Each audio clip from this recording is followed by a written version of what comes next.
It says I'm live and in color.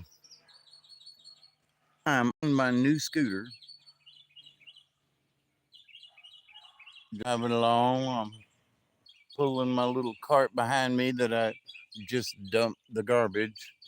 And this is my Space Age um, ticker right there. Does it show the green? Yeah, okay. I got it backwards. Anyway, the green light right there is the charge. And the reason I'm showing you that is because my brother was the last one to charge this over 2 months ago. And I have been riding, styling, and profiling. I'm not everywhere, but up and down my driveway, which is a decent way up and down.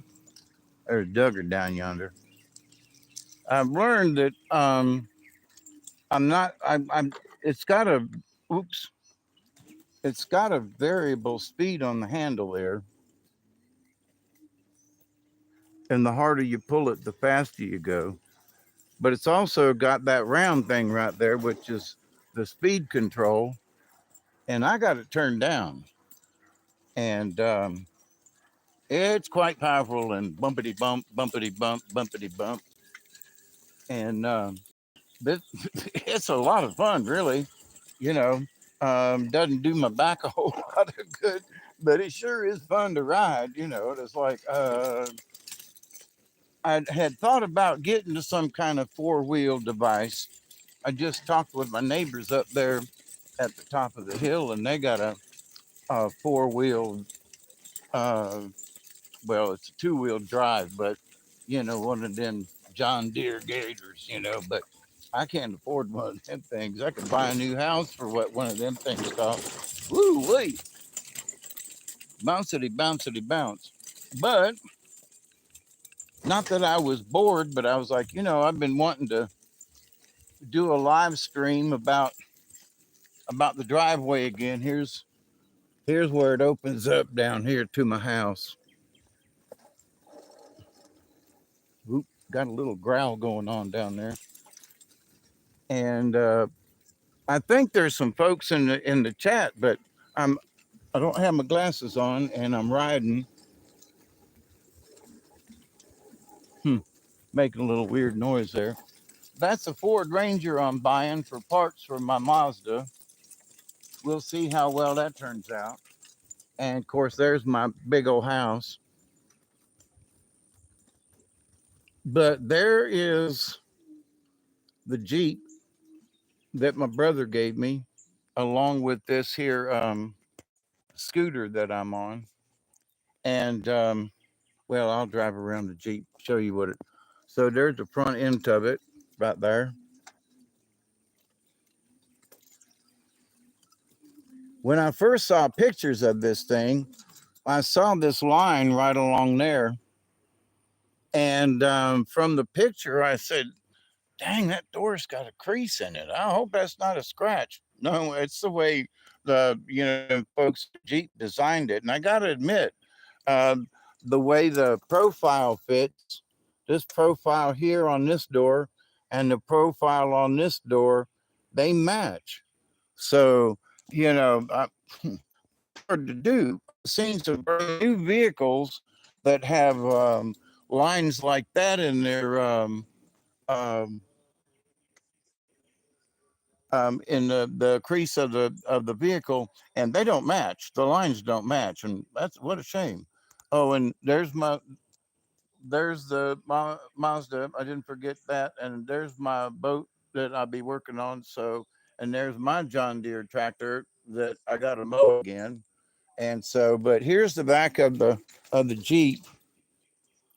It's a Trail Hawk. It's got racks on the top, and it's got this lift on the back to put this scooter on.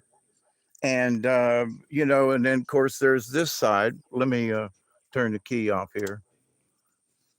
Get up off my scooter. Show you the scooter. It's a great little scooter. I don't want to be rude to it or nothing, but where is it? Oh, there it is. So nice turn. It's a three-wheeler, and I just bought a little cart to drag behind it. But it's got turn signals. It's got it's got lights. And, it's like holy crumb. And it's also got a headrest up here that I took off because I couldn't turn around and look behind me. So, but anyway, I had to have something to.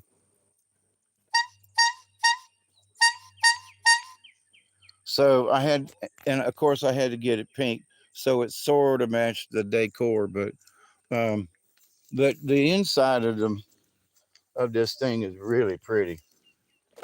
So it's one of them push buttons, and I got to clean the seat off because Duggar drug in a bunch of dirt when I in and out. But it's got a beautiful interior. I mean, the head thing. I haven't figured out how to open up the skylight yet, but the dash and everything. Shame on me for the paper on the floor, but that's what happens when you got a cold and you don't have any place to dispense of it. But the back is great. Oh, I did have some more drinks, but it's perfect. It's perfect. What little bit of junk that's in here is from my trip to Florida, and the back has got storage. The um, the lift swings out from the tailgate. The tailgate lifts. It's great. I mean, I have been so blessed with this. I gotta. Anybody in here? Who's in here? Oh, hey, Chloe. Witch Moon. Trail Hawk Life Rock. Yeah. Um, yeah, how divine. Absolutely. Hey, Chloe, how are y'all? Witch Moon, what's up? Yeah, so there have been folks who are like, well, what does a Jeep look like? So it's like, okay, let me.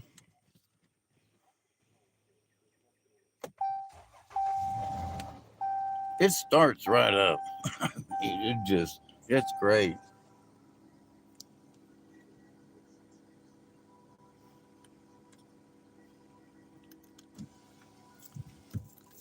I had to roll up the window. The only thing I don't like about it is it doesn't have any kind of ashtray in the center console. And the ashtray is located down here on the left hand side, all the way down up into here. That's it. Talk about hard to get to, but not supposed to be smoking anyway. So, but so it's got a nice display. It's got the radio and the media and all that kind of stuff, and hands-free system available. I haven't quite figured that out yet, but um, for me, I'm used to my Mazda. It's got an on and off switch. That's that's it. God bless my Mazda, and I love her to death. I'm not going to sell her or get rid of her, but this thing here, let me. But that's how quiet the thing is. It's great. So God bless my brother and my sister, because she got it first, and then gave it to me.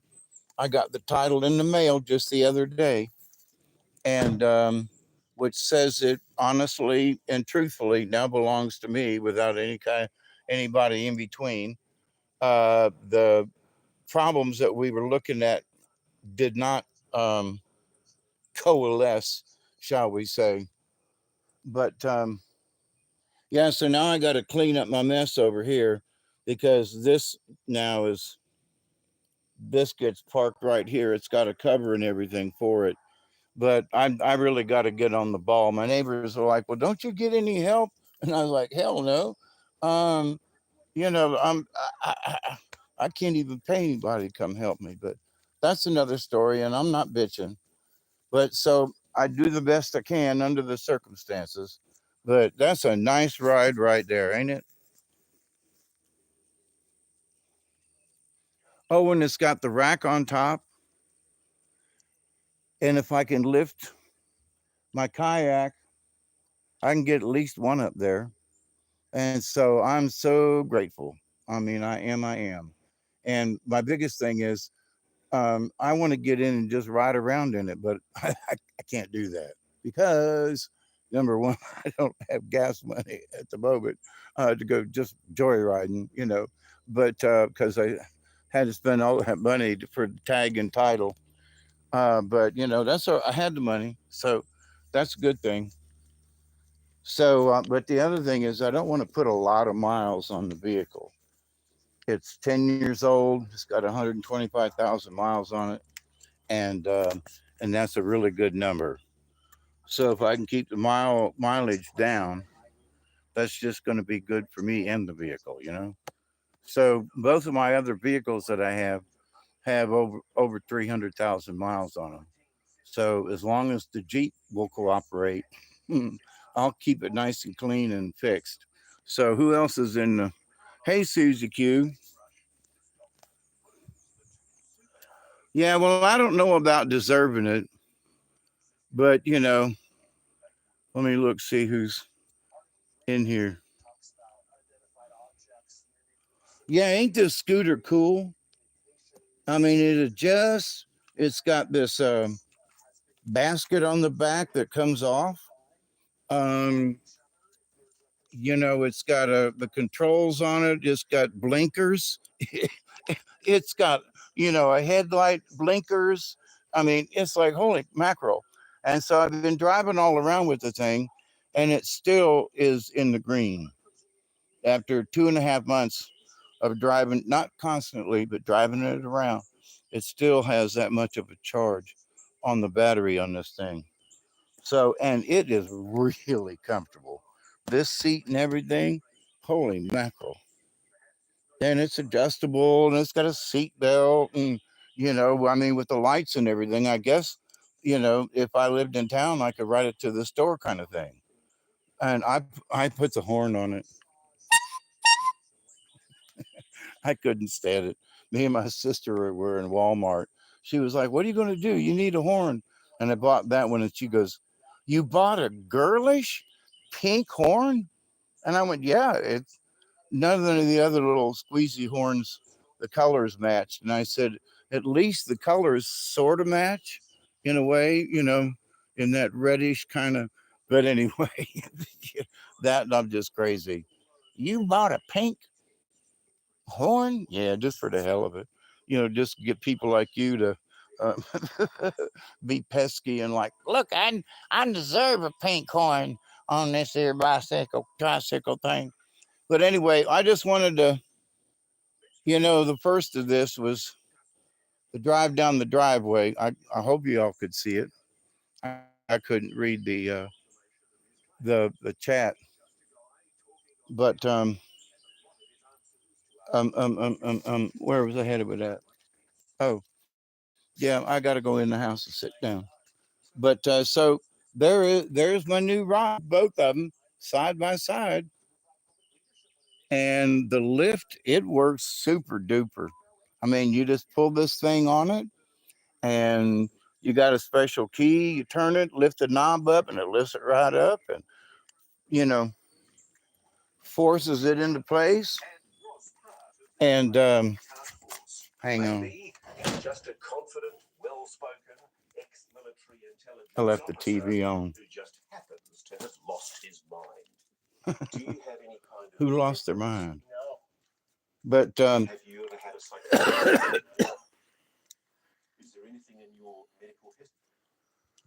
but anyway, yeah, it's been an adjustment as far as getting used to the fact that I have such a nice vehicle, and every time I look out the window, it's like, golly, it makes me almost want to cry because I'm like, brother's up there and he's in a good place. And he left me a mess with this trailer up here over the years and some of the stuff he did. But um, I guess in that I deserve it with the mess that he left me over the years. And I mean, he lived here for a couple of years. His trailer's still up there, but it's fallen in and it's a mess, and at some point I got to deal with it. So, but the fact that, here's this car that is just in prime condition. I mean, it really is.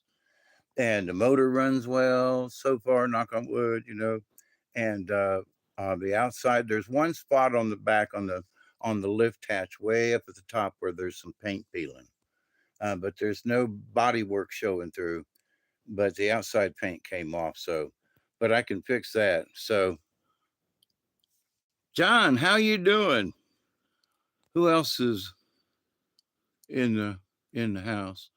Chloe and Susie and Witch Moon and John. How y'all doing?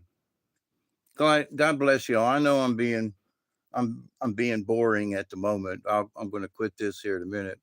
Oh, it's a 20, by the way, or we just passed a 20. Um, Hang on a second. Will this thing stand up?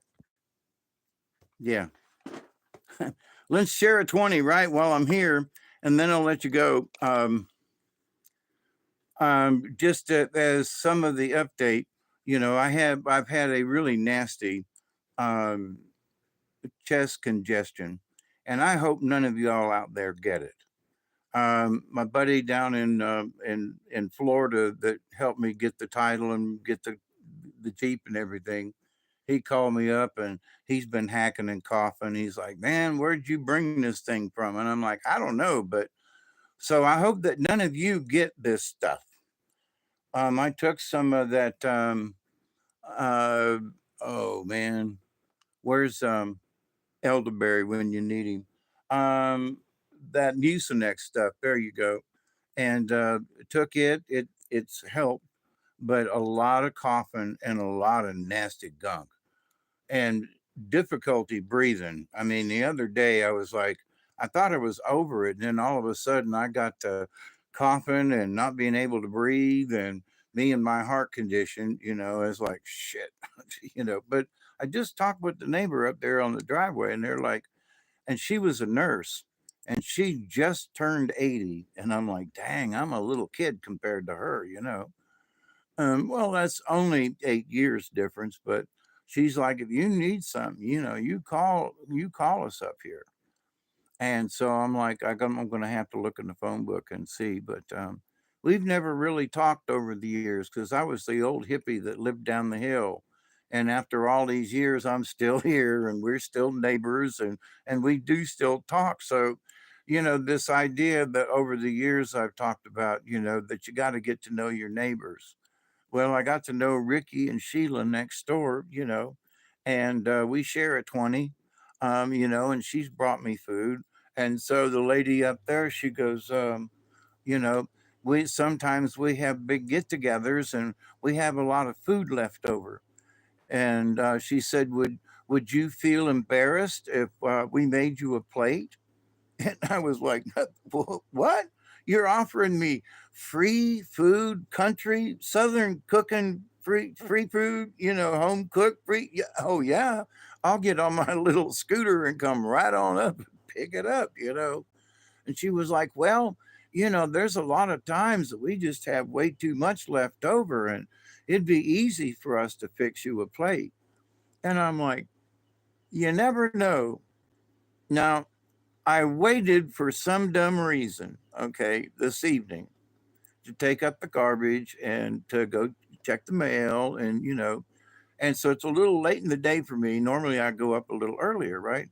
So for whatever the waiting here, I went out, sat on the thing, came in and had to hit off the bowl and get a cigarette. And then I went up the driveway and guess what? The neighbors just so happened to be there at the same time. Coinky dink, synchronicity. I mean, okay, whatever you want to call it whatever it is. If I'd went up a few minutes earlier, I would have missed them. And if I'd have went up a few minutes later, like now, and went up, I'd have missed them. So synchronicity, got to talk with the neighbors, going to bring me, or, they're going to call me when they got leftover food. Hell yeah. So thank you to the spirits, for the synchronicity in the universe. And there are folks out there who still don't believe it exists, but you have to understand it. I was listening to a podcast earlier, and the gentleman was like, you have to believe. You got to believe that the synchronicity is there. It's in the universe. Things work in a synchronicity in the universe. And so it's like you have to, if you believe it and start to understand it, and then that you see that it's happening around you and that you're part of it, then it amplifies, because you're like, oh man, this stuff really does exist, so here's another reminder for me in chit chatting to all of you about get to know your neighbors. Make sure you be nice to folks, even though we a lot of stuff we didn't agree with over the years. I got busted with a helicopter, growing marijuana, and I am literally right across the street from where they live up there on the hill. And so all these years, I'm the old hippie, nobody wanted to talk to me. Nobody wanted, and then they come to find out, well, he ain't such a bad guy. I don't know what we were fretting about, but that was then and this is now.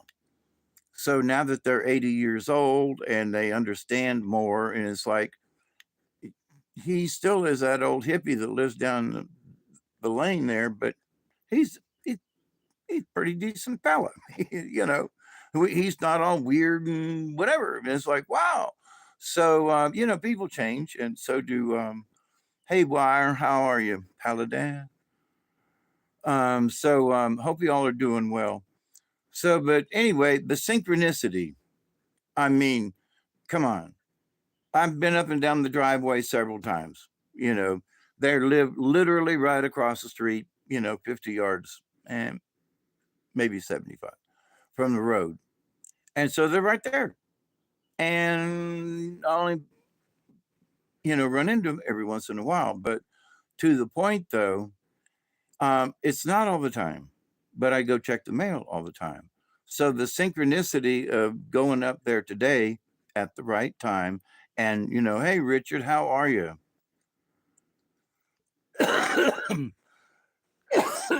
Yeah, I still got this crud in me. Excuse me, I got to go off camera to do this.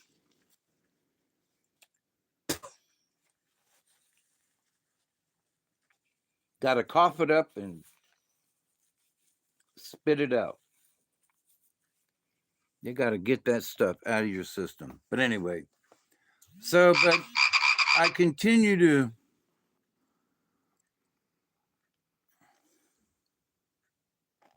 What's that? Something. Anyway, yeah, the synchronicity thing. It's just amazing to me.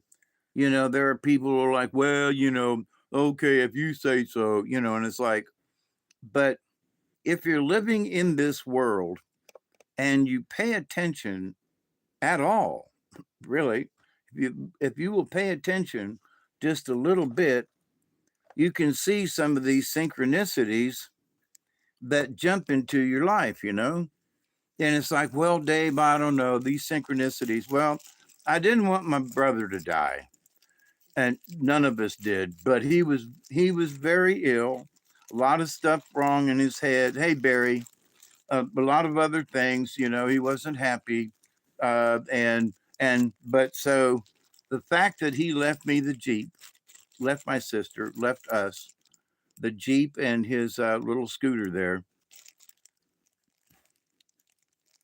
was that planned? And you go, well, what do you mean, Dave? Well, I don't necessarily think that he planned on dying, but here's a thing about my brother that we all agree on is that he wasn't trying real hard to stay alive. Okay. He wasn't necessarily doing anything detrimental, but he was. Hey Barry, you're gonna have to watch the beginning of this because I was outside showing off the Jeep and my little scooter. So you'll have to watch the beginning of this, provided that YouTube lets me put it up, for God's sakes. But but my brother was not, he was not intensely working on staying alive. Me, I am. I was talking to my neighbor and she goes, well, I just turned 80. And I'm like, well, shit. Here I am 72 and a half. She goes, well, you're just a youngin'. Well, that's only 7.5 years, but okay. But when you get old, especially over 70, you're in a different category and we look at each other differently. You're 80? Yeah. You're 72? Wow. You're 72? And I was like, well, yeah. And she goes, man, I just didn't realize you were that old either. So I didn't know she was 80. She didn't realize that 72. I'm like, what? Yeah, we're all getting old, And so old people have a tendency to just, there's it's sort of a feeling, sort of a what? An expression of life comes over you. What? Yeah, an expression of life. Meaning, I've lived here 40 years and they've been here longer than me. And so it's like, so we've lived here together on this little spot of land on the same hill, if you will. And we're still here. We have survived. I've survived, 42 years. They've survived 50 years on this hill, in this area, right there, me down here on the bottom of the hill, And it's like, so our lifetimes have accumulated here in this area. I mean, right here in this area, My neighbors up over on this side, they've been there a long time because when I bought the property here, they were already here. So they've been there 50 years. But they only live there on the weekends now. But in their old age, they're starting to talk to me as well. My neighbor over here, he's been there 30 years. And Ricky and Sheila, my next door neighbors on the swamp side over here, they've been there at least 20 years. So we have occupied this spot of land, just occupying it, renting it, right?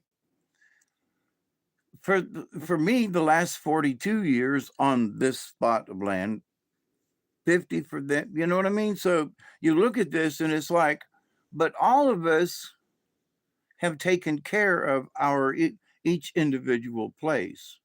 So after 50 years of people living here on this hill, we have developed lawns, kept up our houses, some of us better than others, but a new trailer over here. They got a new thing fixed over there. They built a pond and they did a thing, and the neighbors over there, and Ricky and she, and so we've all kept this neighborhood. That's a good word. We've all kept this neighborhood clean and friendly because his neighbors but they live right next door in a trailer. And then their friends live in a trailer just down from that. And then the cousin of Ricky and them live in a house just down from there. So it's like this whole neighborhood's got folks that some of them are related. Some of them ain't, but some of them have been, we've been here a long time, So I think in terms of neighborhoods, living in Tampa, and then you see movies, pictures, whatever, of neighborhoods in New York City or Chicago. And I've been to Chicago and I've been to Atlanta and I've been to other places, up in Albany and all. And I like my neighborhood down here. But in having that chat with them and the ride down the driveway, I was like, how look how long we have been here. We've not shot at each other. We don't throw stones, even though I was the old hippie that got busted with a helicopter, right across the street from them. They could see the whole thing. But the fact that we have survived, there's some kind of invisible thing that passes between us elderly folk. I've seen it happen. Oh, are we on a puff puff pass? Okay, I'm loaded up. I was sitting here loading it up. What's he doing in Texas? Anybody else? Hey, Richard, what? How's it hanging? So, happy 20.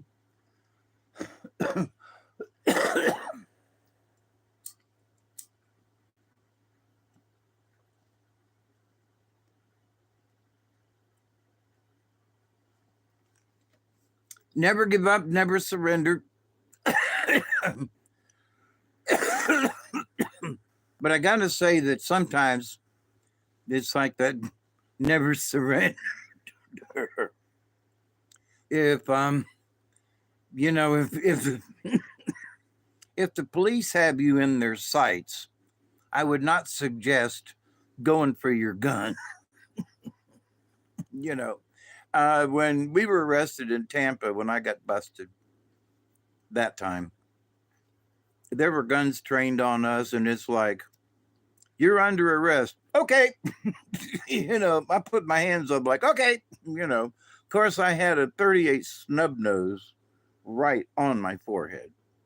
He put that barrel on my forehead with his finger on the trigger. I still have nightmares about that shit. But I'm doing without it, Texas.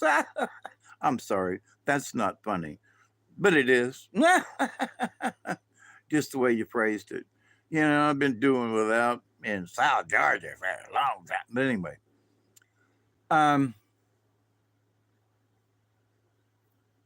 But this old people thing, I know I'm sort of on that kicking a little bit. And I really didn't intend on being here a long time. Sport.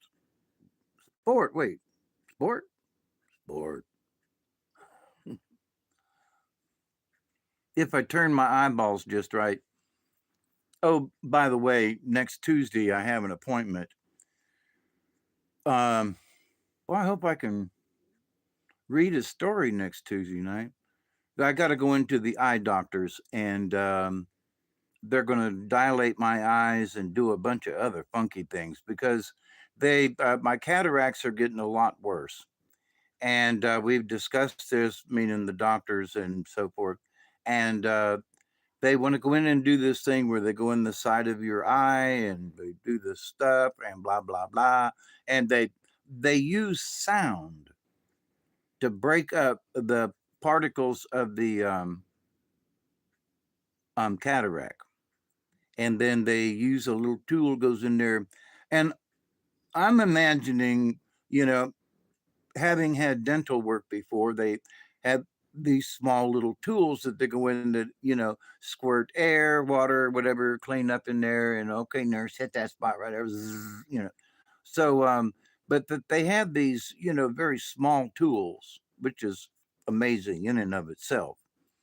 I'm going to look at the tools because I'm an old tool guy, right? But they go in with a needle, in the side of the eye, and they do this little funky work in there, and then they put a patch over you, and you go home for a week or so, and then you come back in, they check you out, and then they do the other side. But the space between the lens and the cornea, I might have that wrong, but it is the lens and something that the space gets too thin. And by doing what they're going to do, they're going to open up that space again. So my eyes can literally breathe, which means I should be able to read better and see better. Things are good. There's one thing about it being a little far off and it's a little fuzzy, but now everything's fuzzy. Everything's fuzzy around the edges because of the cataracts. So, but gotta have that done. I don't have glaucoma. I do have cataracts. So, cheers. Let's have another 20.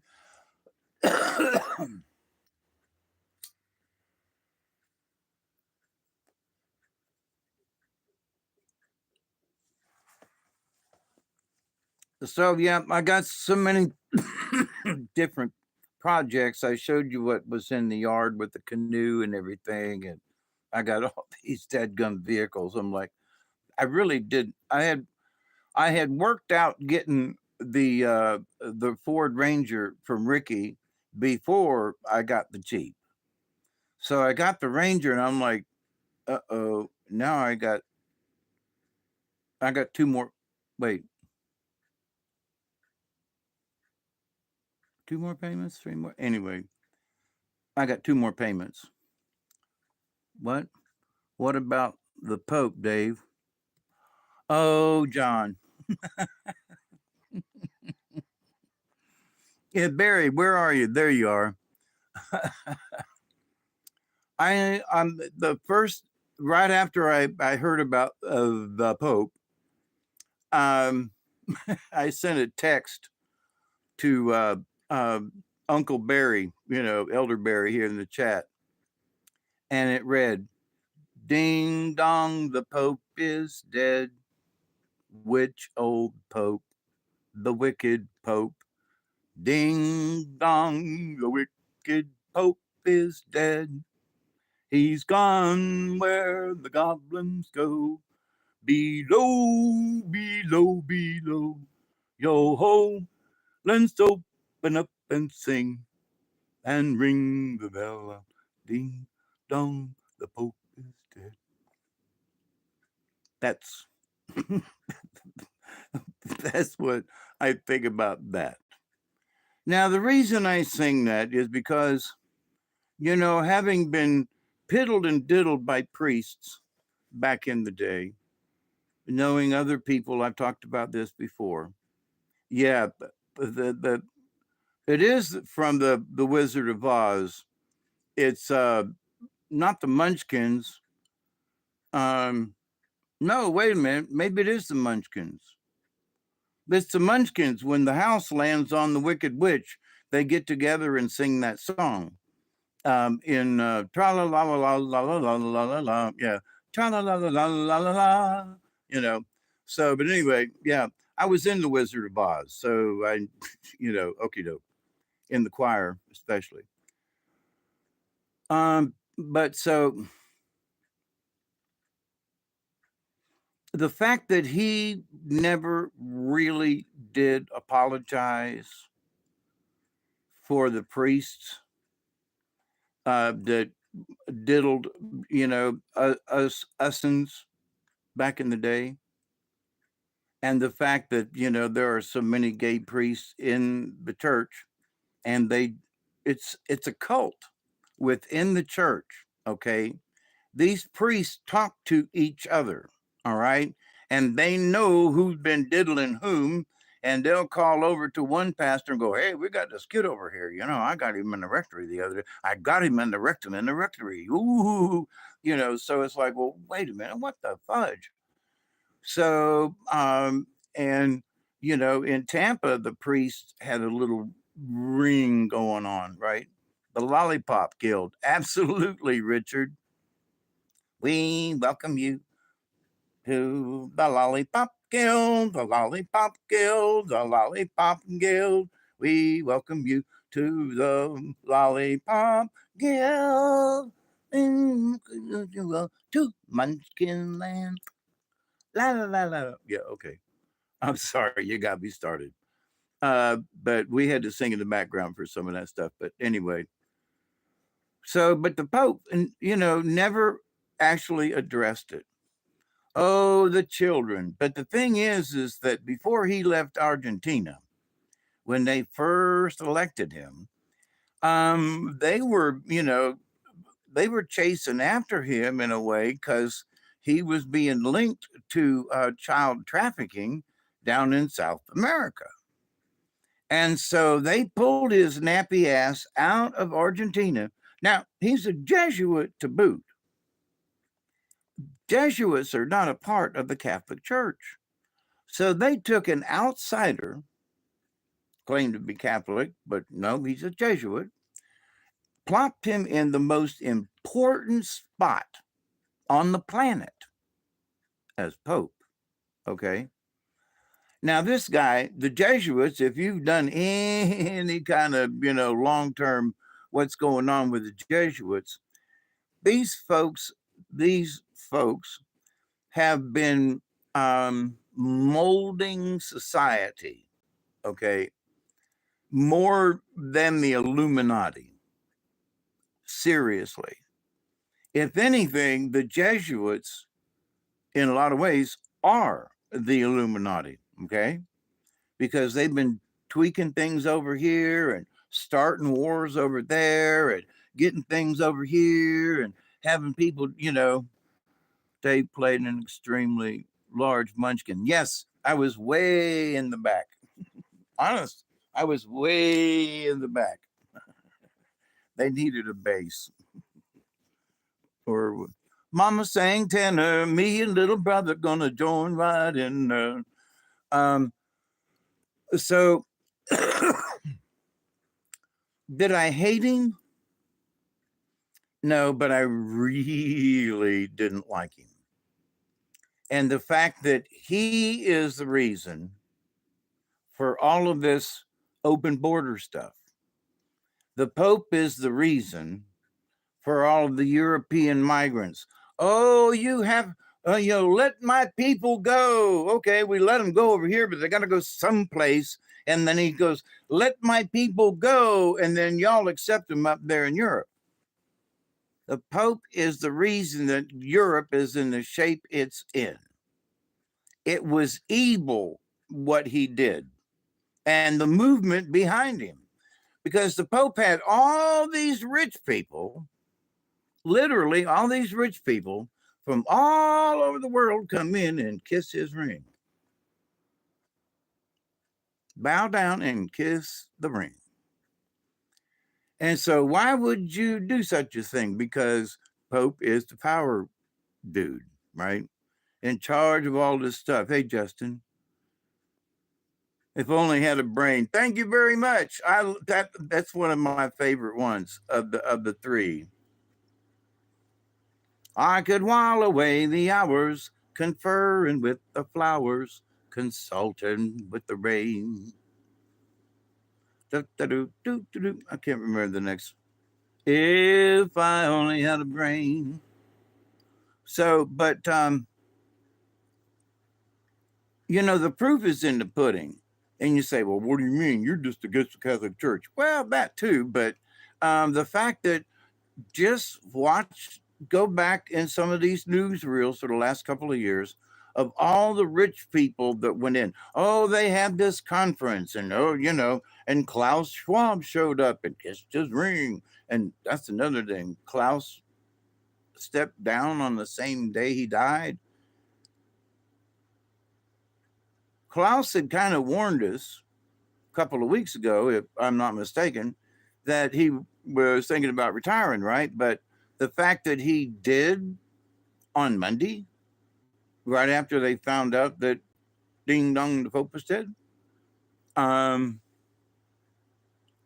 no, I'm not going to make an apology if somebody watches this, because how I and many other men and boys who turned into men, some of them committed suicide.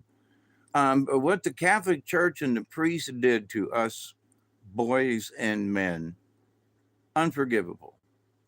And they never really stood up and made cases and listened to some of us.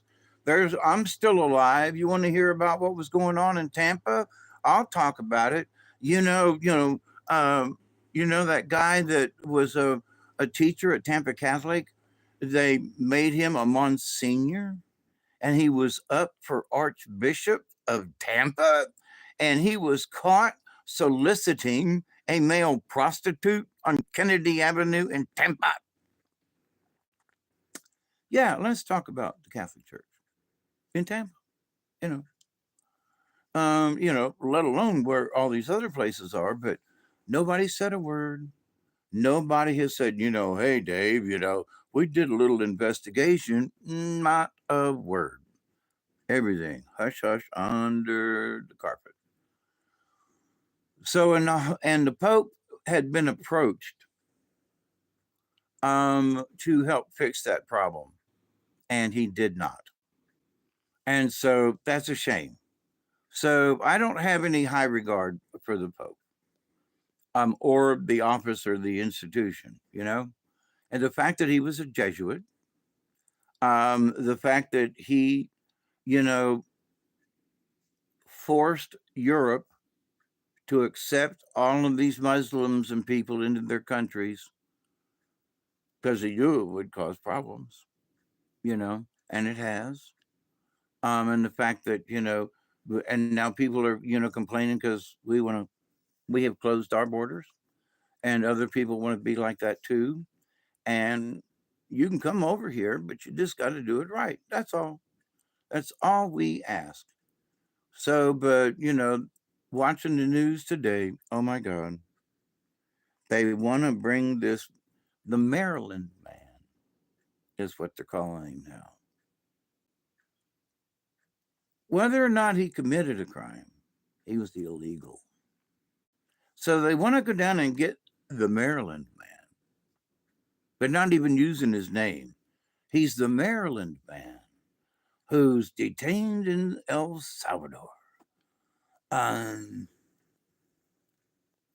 El Salvador, does that mean the Savior, El Salvador?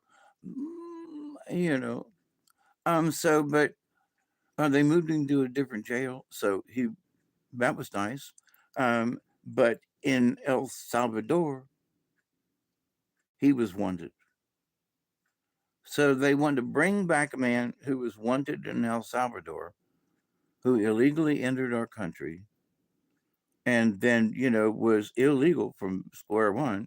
They caught him, transporting, 8 people in a car, from Texas back up to New Jersey or something like that. Transporting workers. I know about that because I had Mexican families wanted me to do it down here in South Georgia. I am very much aware of that. I almost took it. So, but he did it, and these other things, and he's got MS-13 on his, on his knuckles. What about this guy? So, no, they want to bring him back to the United States as an example, an example of their stupidity. So, my friends, please do not get caught up in their craziness. This person who was sent back to the country of origin was exactly that. If you're a United States citizen, they might send you to Texas, but they're not going to take you out of country unless you did something in another country and you get extradited, But so this idea that, they're just going around picking up Americans and taking them off and dropping them off in prisons in El Salvador is just plumb stupid, But anyway, in this grand scheme of things, the church is behind this. That's why I brought it up, you see, because you can't be having that kind of thing. He's a human being. This is the thing. He's a human being within the confines of the state of Maryland and within the confines of the United States of America. And therefore, he has rights as a human being, is what they're saying. Not as an American, because he ain't, but because he's a citizen of the world, which is what the Pope instigated.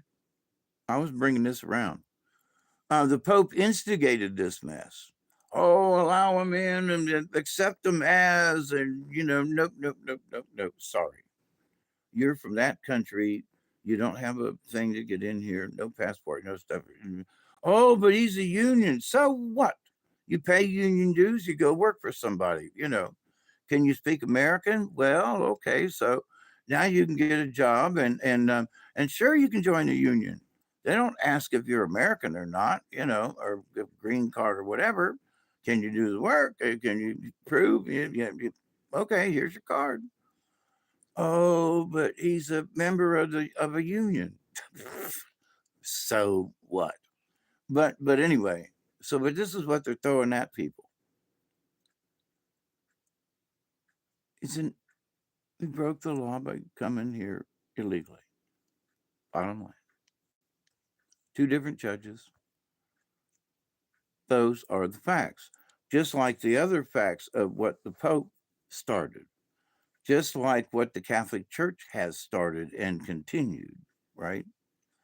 By taking money from poor people and giving it to the church. Now, the church has done some good things. I still have friends of mine from Tampa Catholic who still work through Catholic charities and things, and they still do good work. A friend of mine still volunteers. I have not a bit of problem with that. Okay. I support that. But with the amount of money that the Catholic Church has acquired over the centuries, at least, they should be setting up whole cities for people, for homeless, for children, for orphanages that don't have people that diddle them, that have real people, that no, the Pope's got to travel around. He's got to, do all these things. And he's got to have a Pope mobile, and all. Well, he's dead now, so let's see what the next one does. Now, to jump, but not through Catholic prophecy, and there's a lot of stuff out there, but I've talked about this Catholic prophecy years ago, way years ago, and guess what? Here it is, and everybody's talking about the fact that Francis is going to be. Is he going to be the last pope or not? Interesting. So they did not have a conclave when Ratzinger pulled over to the side, or when he died. Very little pomp and circumstance. Now they're going to make a big deal out of Francis because he was the last one in office. But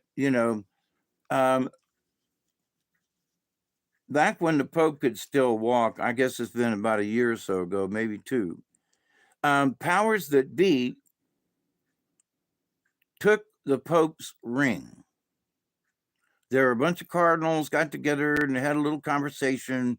And the next thing you know, Francis ain't got that big old ring anymore that everybody was bowing down and kissing. The ring was gone. Where'd the ring go?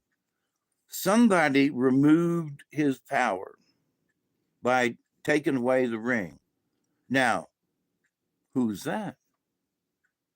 It's that collection of cardinals. Okay. Them are the folks who we got to watch out for now. Those are the enlightened ones. All them cardinals, they're the ones that are making the rules because they go back to their own little towns and back to their own little countries, and they fiddle diddle diddle diddle. They talk to all the little priests and monsignors and all their dioceses, and tell them blah, blah, blah, and it goes trickle down, trickle down, trickle down. Next thing you know, everybody's doing the same thing, which is true. Having been in, in the Catholic stuff since my beginning until I quit, when I was 18, the precious Pope was actually yes, you're absolutely right, John. And you know why? Because they told him he had a choice, that he could take a pill and take and die, literally. Because the first Pope, John Paul, was only Pope for 33 days. And then they elected the second Pope, John Paul. Pope John Paul II. Well, he lasted a good long while. Even Catholic prophecy said from, back in 1600s that there would be this Pope who would get wounded, shot, and almost die, and whatever. It happened, right? So now that same um, priest, I think, who wrote the prophecy, and there are a lot of folks that are bringing it out right now. So I suggest if you haven't read it, you should look into it just to get your brain around it. So suggested that this Pope would be a false Pope, that he would only be a mayor. That being, guess who? Francis. Because since Ratzinger was still legitimately the Pope, Ratzinger, maintained his position quietly under wraps, right?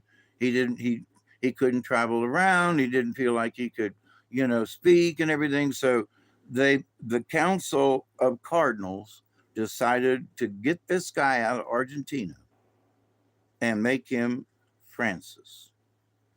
Now, which is odd because St. Francis, to me, the real St. Francis story, the Catholics have bastardized it over the years. And the fact that, Garbolio was, no, that's the other guy. Anyway, that a black transsexual Pope. So that means it would be a girl, right? Okay. But to the point, so Francis was absolute. Well, all of the popes are appointed, right? But so they didn't kill Ratzinger; he stuck around. So they anointed, Francis, and Francis, as I said 30 minutes ago, was down in Argentina, and there were folks investigating him for child trafficking through Catholic charities and through Catholic uh, um, the orphanage part of the Catholic Church, which I was a part of for a while there when I in my first 3 years of life. So innately, I know some of this stuff. I guess I believe he wanted Adrian and as his name. I think you AI Pope ago that you'd have to program it first, right? But anyway, so they anointed Francis, who's a Jesuit, and if I've talked about the Jesuit thing. Jesuits do not belong in the Catholic Church, so they brought an outsider in from a very contentious, one would say, wing of the Catholic Church, being the Jesuits, and made him the boss of everything. The Jesuits, Abraham Lincoln wrote in some of his papers, if it hadn't have been for the Jesuits, there would not have been a war between the North and the South. He clearly stated that the Jesuits had a lot to do with it. What? Yep. So the Jesuits and all them, they sent Jesuits over on the Spanish boats, right, to the indigenous people to indoctrinate everybody to the Catholic Church, to the Jesuit way of thinking, also many of the missionaries. So the Jesuits also were power brokers through the church, right? And just a regular priest was a priest, but a Jesuit priest was tied back to the Holy Father, et cetera, et cetera. So this has been going on for a long time, right? So, but a year or two ago, when all of these rich people went over to the Vatican and they all kissed his ring and they all talked about the financial thing and how the Pope said, we all have to get together and work on this. We all have to, and he endorsed them all. How can he endorse a bunch of financial institutes? I thought about it at the time, because the Pope is in charge of the largest financial institute, meaning the Catholic Church. He's in charge of it. And all the cardinals and everybody and all the thing, and he's got this omnipotent power. I mean, all the other churches come and, and bow to the guy. So now, who are they going to choose out of this group of cardinals? Well, now, Francis was not a cardinal. He was just sort of, I don't even know if he was a Monsignor. I'm not sure. He might have been an archbishop. I'm not sure. But, from Argentina, right? So plucked him out of there, ding, because he was being investigated for, again, child trafficking. They put him in charge of the most important part of the whole world, Pope. A pedophile priest is now the Pope. And Ratzinger just said, I don't want nothing to do with this. And there were times when, and there have been other people that I was watching, whatever program it was, and I think it was when Francis came to the United States, and they were covering him and all this and everything, and somebody handed him a child, and the child was like, I don't want to go to this person, and there was a look that came over his face, and both commentators were like, did you just see that? Look at his face. His face just changed. And I was like, I saw it. I was like, live on television, during this live, he's coming to our house, blah, blah, blah. And there was this evil look, like, like Joe Biden and the sniffing hair. We got a pope, had a pope that liked to sniff hair like Joe Biden. Okay. So now we got a hair sniffing pope wanted in Argentina for diddling and trafficking children, now in charge of all the economics and now in charge of all. Holy crap in the bag. You know what I mean? So how do I feel about the Pope? Ding dong, the Pope is dead. Couldn't have happened to a nicer guy. I'm sorry. So many things. And people say, oh, well, the Pope did this. Yeah, right. He opened up all those things for the Moroccans and everybody, and they're, going across the Mediterranean Sea in droves, right? Ooh, go north, my, friends, and do all these things, and then bitch at Europe to take them in. Made them feel guilty. Oh, you must take these people in. And people in Europe are going like, what? Before they knew it, guess what? Millions of migrants have flooded their countries. Now, they may have been able to take those migrants a little bit at the time with a little bit of planning and a little bit of preemptive something. After the Vietnam War, there were people from Vietnam who were sponsored by people in America. Here's a family over in Vietnam. We want to bring them over here. We got a place for them to stay. We got jobs. Bring them on. They fast tracked their green card and they became citizens. Okay. That can still happen. But, this idea that everybody gets a green card just because you step foot on the dirt does not make you a citizen. And Trump said something similar to that the other day. It is a very, what? Rumors say that the Pope didn't die from pneumonia, but from a urinary tract infection. Oh, really? Oh, I know how that feels. Imagine how uncomfortable it is for the survivors of abuse from such an entity. And I'm one of them, Susie Q. I agree.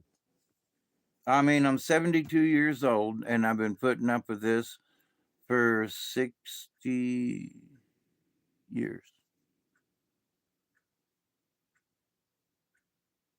62. No, 62,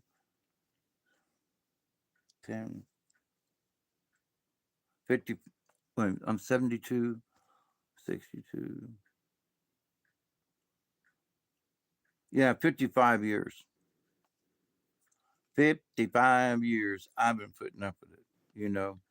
And when it comes in your head and you can't get it out, you know. And I think about other children and I was like, I'm already been through it, but I know that there are still these mean people inside the church because it was never, it was never purged of these preverts. And, you can look at some of these cardinals and they do not look holy at all. And there are a lot of folks who have said that some of those cardinals are upright satanic priests and they perform satanic rituals under the main church in the Vatican. And that in the basement down there, they will perform a black mass and then go upstairs and finish the mass, as it were, with the people that come into the church for a regular mass. And they piggyback the black mass with the good mass. And then when everybody leaves, they go back downstairs and finish that one off. So it's a big ritual. And I'm like, well, I don't know about that. But over the years, I've heard it from different sources, not one single source. And I'm like, some bitch, you know, I don't know, but I do know that I've seen that satanic look in the priests who were around me. You know, they would get this glee in their eye. Creepy some bitch, leave me alone. The um, the priest in religion class would come over and look over my shoulder and just lean in real close. Is everything all right, David? And breathe in my ear, really close. Not like over here close, but I mean really close. He didn't have any reason to do that kind of stuff. This is a Tampa Catholic now in 1968. I I can almost tell you the month. You know what I mean? It was in the spring. Chloe, everybody, hi Seeker, what you doing? I hope you are well and have not contacted any of that, lung gunk. It's a 20. All right, so I've yapped about this long enough. But so um, I'm not necessarily happy that anybody dies. My brother Danny just 2.5 months ago started off the, video with the car and everything and all that kind of stuff. So, but um, if you just showed up, go back and watch the beginning so you can see what the Jeep looks like and my new scooter. They're both cool. So, but here's a 20 as we close this one up. I got to get ready. Got to do a live stream with Robert V tonight, and he's going to be following up some more with the Nez Pierce. And I got another story coming up. So I can't remember the name of it. It's Glooscap something and Rabbit.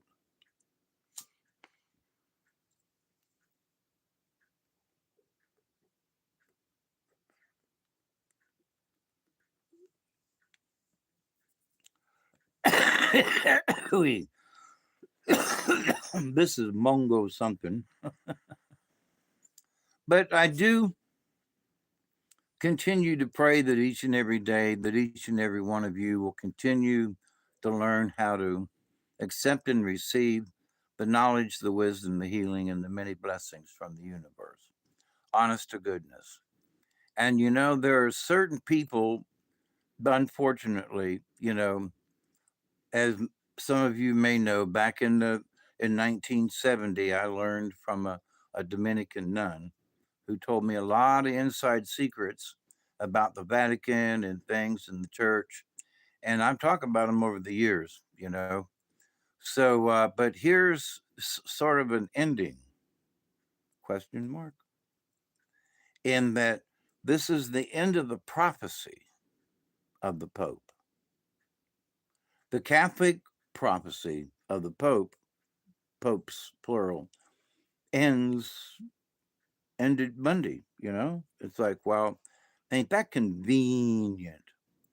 But for folks who don't believe in conspiracy theories, then why was Pope John the First alive and Pope for only 33 days? That's Masonic right there. Well, we don't believe in that kind of stuff. Really? Well, he just died of natural causes. Really? Yeah, I'm going to have to appoint another one. We made a mistake. But even in the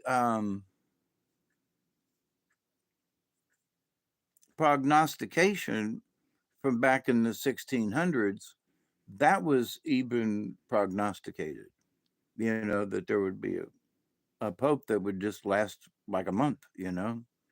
So Danny Edwards, they have those big curled sticks to catch the cherubs and have their way. Yeah. I was an altar boy. I was in there. I was the guy that I loved doing the incense. I would have paid them, and I guess I did, to do the incense in church. I freaking loved it. You're doing dabs. Well, I got a little dab here, but it's just in the form of a bud, but you know.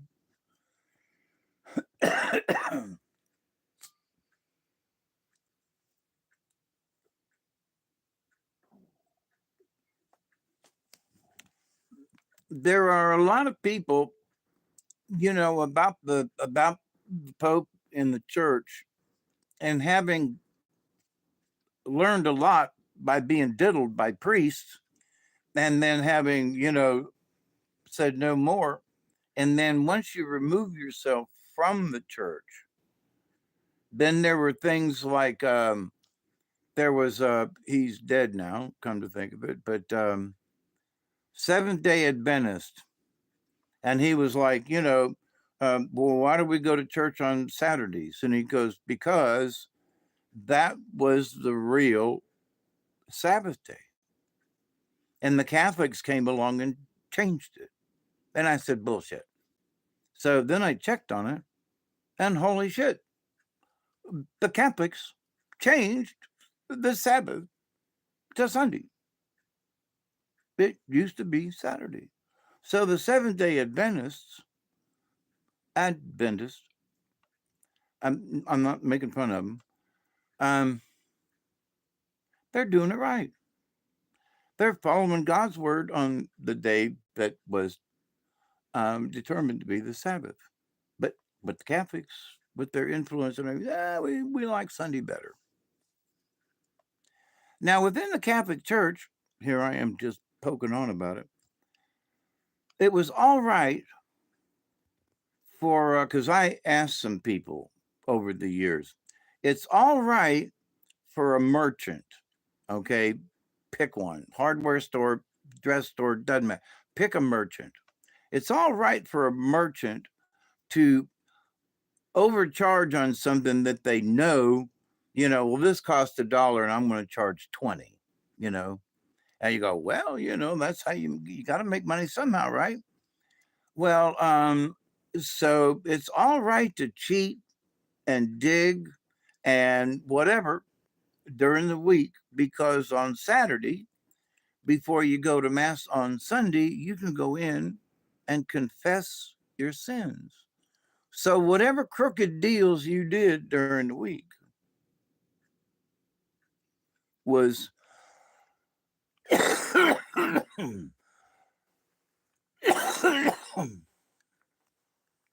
absolved by the priest on Saturday in confession. So you could go to church on Sunday and get the Holy Sacrament thingy and start it all over again on Monday. Well, I thought it was a really cute story, you know? And then I did a little bit more digging, and then another story came up from way out in left field that it was, you know, some Catholics talking about, you know, when we were working with the Knights of Columbus in such and such a town, you know, we had this little thing going on, and you know, we would do these things, but they also had these little punch card things, you know, and go to the Moose Lodge and they'd have them, and you could pay so many dollars, and then they would punch the numbers out, and depending on what was behind the punch out, sort of like a scratch off, and then you would get that number. And so you know, there'd be $1,000 prize in there. So everybody'd be trying to get that $1,000 prize, but you know, you get a bunch of punch outs and maybe get $1. So, but anyway, so they were doing stuff like that on the other side, having nothing to do with church business. Okay, but they were collecting big bucks off of this. Sort of like they were sort of like bookies, you know, and so they were obviously skimming right off the top, you know, because there wasn't anybody to stop them because they were the organization. So the money went to them. Anybody in the Knights of Columbus. Now, the Knights of Columbus has done some wonderful things. Don't not get me wrong. But the people within that organization are the ones that were doing the, you know, pilfering stuff and things, and diddling wives and stuff, and just and little boys and sex trafficking. So because it was big business and still is a lot of money. So, well, wait a minute now, Dave. The Knights of Columbus, not the organization, but the people within the organization. You know, just like in the judicial system, not every judge is crooked, but there are some crooked ones. You got to admit, not every cop is crooked, but there are some bad ones. So there are folks in positions of authority who are not nice people, but they're there. And we tolerate them for some reason. Sometimes we even vote for them, right? But the idea, though, that um,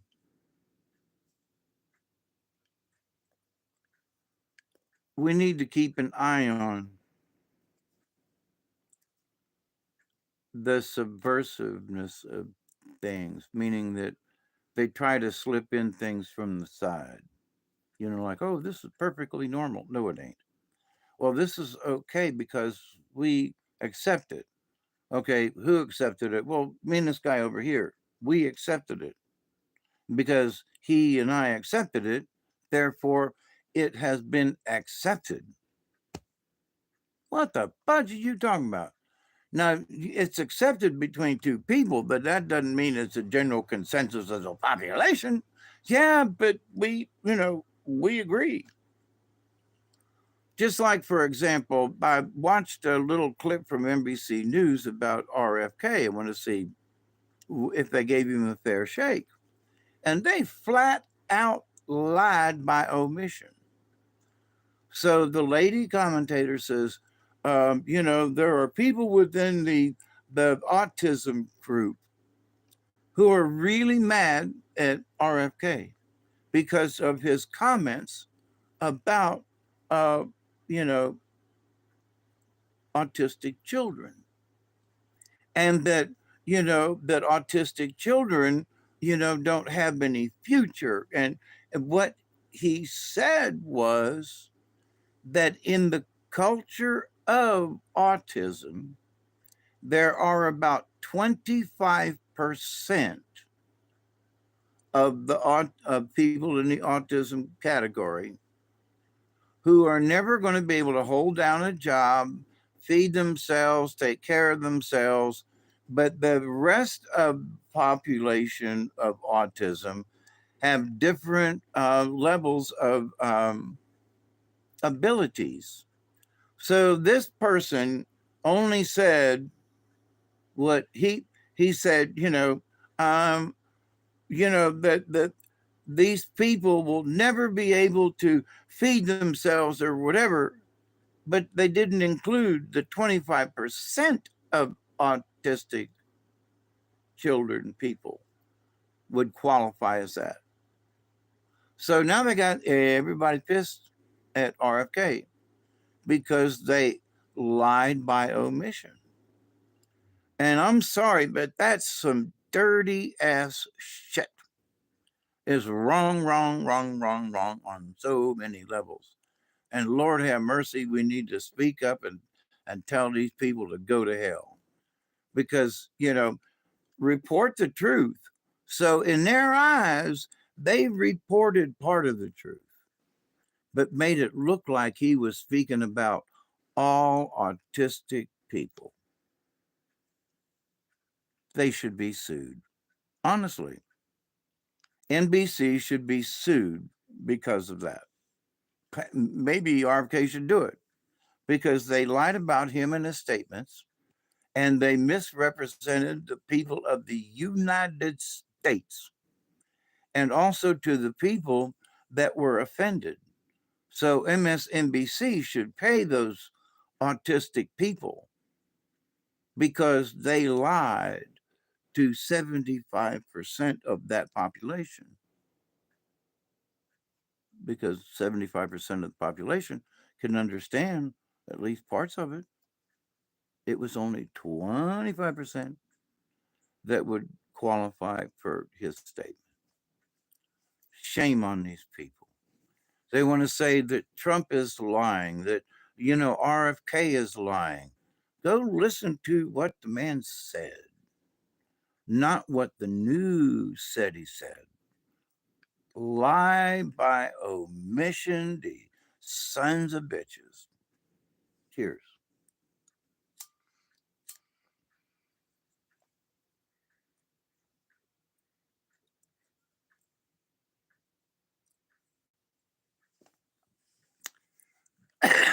So I love you. I do. Chloe, Witch Moon, all y'all. It's getting dark on my side. I got to go back outside and finish up what I was doing. And if you all are in tuned, I will be on with Robert tonight at 10 o'clock Eastern time. And storytelling, he's going to go through some more about the Nez Perce. I love to have you all around. It's so nice to have friends like you. And as I stated an hour ago, I met my neighbors at the top of the driveway. It's never too late to make friends with your neighbors. I keep saying it and it's true. It's true. It's true. It is never too late to make friends with your neighbors. And you don't have to agree with everything, but you can still be friends and be cordial. So I continue to pray each and every day that each and every one of you will continue to learn how to accept and receive the knowledge, the healing, the wisdom, and the many blessings from the universe. So, blessings to all of you, my dear friends. And namaste in some circles. And oh, Richard, yeah. Bless all of you. May the Creator shine his or her smile, their smile upon you every day. And I keep hearing from some folks, and it's like there are some folks that are getting it, and they're trying to tell folks, the Creator's all around us. Whatever God you believe in, that is all around us. Accept that energy is there. Don't fight it. Don't force it. Just accept it. Amen. Later, I might do a live stream after Robert's show. I'll have to charge up the phone and see how we do. So, John Price, it's good to see you. Richard, always. Susie Q, you and Chloe. And so I'm out of here. Cosmic Cubs, be safe.